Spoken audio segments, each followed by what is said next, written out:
লোহিত সাগরের নীল জলরাশিতে এখন মহাপ্রলয়ের সংকেত। যে রণতরীকে আমেরিকা তাদের অহংকার মনে করত, সেই দানবীয় জাহাজটি এখন খাদের কিনারায়। ইরানের ভয়ে সাগরের বুকে বারবার অবস্থান বদলে এবং লুকিয়ে থেকেও শেষ পর্যন্ত রেহাই পেল না আমেরিকা। অপারেশন এপিক ফিউরিতে অংশ নিতে আসা বিশ্বের সবচেয়ে শক্তিশালী বিমানবাহী রণতরী ইউএসএস জেরাল্ড আর ফোর্ডে এখন এক রহস্যময় অগ্নিকাণ্ডের শিকার। যুক্তরাষ্ট্র একে সাধারণ দুর্ঘটনা বলে ধামাচাপা দেওয়ার চেষ্টা করলেও তেহরানের দাবি এটি তাদের একটি নিখুঁত হামলার ফসল। আজ আমরা উন্মোচন করব পেন্টাগনের গোপন করতে চাওয়া সেই বিস্ফোরক সত্য, যা শুনলে আপনিও অবাক হবেন। বৃহস্পতিবার গভীর রাতে লোহিত সাগরের উত্তরাঞ্চলে হঠাৎ করেই আতঙ্ক ছড়িয়ে পড়ে। লোহিত সাগরের শান্ত জল চিরে অবস্থান করা ইউএসএস জেরাল্ড আর ফোর্ডে আগুনের লেলিহান শিখা দেখা যায়। মার্কিন সেন্ট্রাল কমান্ড বা সেন্টকম দ্রুত এক বিবৃতিতে জানায়, আগুনের সূত্রপাত হয়েছিল জাহাজটির প্রধান লন্ড্রি স্পেস থেকে। পেন্টাগনের দাবি এটি নেহাতি একটি অভ্যন্তরীণ যান্ত্রিক ত্রুটি এবং এর সঙ্গে শত্রুপক্ষের হামলার কোনো সম্পর্ক নেই। তারা দাবি করছে আগুন দ্রুত নিয়ন্ত্রণে আনা হয়েছে এবং রণতরীটি এখনও পুরোপুরি সচল। কিন্তু বিশ্বের সবচেয়ে আধুনিক প্রতিরক্ষা ব্যবস্থা এবং কোটি কোটি ডলারের সেন্সর লাগানো একটি জাহাজে সাধারণ লন্ড্রি থেকে আগুন লাগা কি সত্যি সম্ভব, নাকি এর আড়ালে লুকিয়ে আছে অন্য কোনো ভয়ঙ্কর গল্প?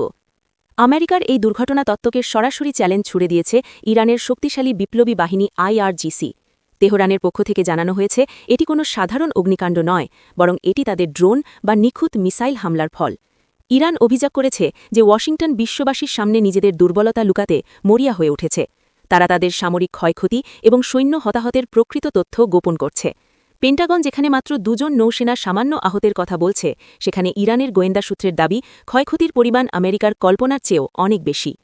তবে আগুনের চেয়েও বড় এক অদ্ভুত এবং লজ্জাজনক সংকটে পড়েছে এই বিশাল যুদ্ধজাহাজ। মার্কিন সংবাদমাধ্যমের ইনভেস্টিগেটিভ রিপোর্টে উঠে এসেছে এক বিস্ময়কর তথ্য।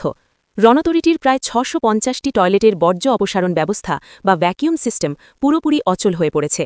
ভাবুন একবার, কয়েক হাজার নৌসেনা নিয়ে মাঝ সমুদ্রে অবস্থান করা একটি রণতরীতে যদি টয়লেট ব্যবস্থা অচল হয়ে যায়, তবে পরিস্থিতি কতটা ভয়াবহ হতে পারে। একদিকে ইরানি মিসাইল হামলার আতঙ্ক, অন্যদিকে জাহাজের ভেতরে বসবাসের অনুপযোগী পরিবেশ। সব মিলিয়ে ইউএসএস জেরাল্ড আর ফোর্ডে থাকা মার্কিন নৌসেনারা এখন চরম মানসিক অবসাদে ভুগছেন।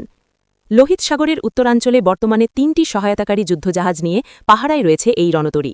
কিন্তু গত কয়েকদিনের ঘটনায় আমেরিকার দম্ভ তাসের ঘরের মতো ভেঙে পড়ার মুখে। পেন্টাগন এখন বড় দ্বিধায় আছে। তারা কি এই আধুনিক দানবকে মেরামত করার চেষ্টা করবে, নাকি ইরানের সম্ভাব্য বড় হামলা থেকে বাঁচতে এবং সেনাদের সম্মান রক্ষায় নিঃশব্দে লোহিত সাগর থেকে পিছু হটবে? মধ্যপ্রাচ্যের এই উত্তপ্ত সামরিক উত্তেজনার মাঝে ইরান কি তবে লোহিত সাগরের নিয়ন্ত্রণ নিজেদের হাতে নিয়ে নিচ্ছে? আমেরিকার প্রযুক্তি কি তবে ইরানি কৌশলের কাছে হার মানছে? লোহিত সাগরের জল এখন বারুদের চেয়েও বেশি উত্তপ্ত।